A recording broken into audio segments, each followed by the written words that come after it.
Yan.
Yes, ang sarap.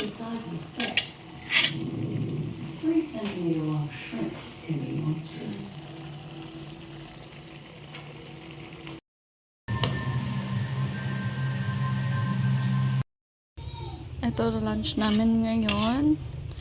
Munggo na maraming gulay. Kasi sayang naman yung sitaw na na-harvest namin. May natira pa. Kasi nung last time, nag-adobong sitaw kami. Tapos, ngayon may sobra. Nilagyan na lang namin dito sa munggo. Pati yung okra. Ayan, makikita nyo may okra din. Tapos, talaga na lang ng malunggay. May malunggay din kaming tanim kaya nalagyan natin to later pag kumulo na. Nakalagay lang ng gulay eh. So, ayan. Today's lunch. O, diba? At least konti na lang yung puro gulay-gulay na lang tayo.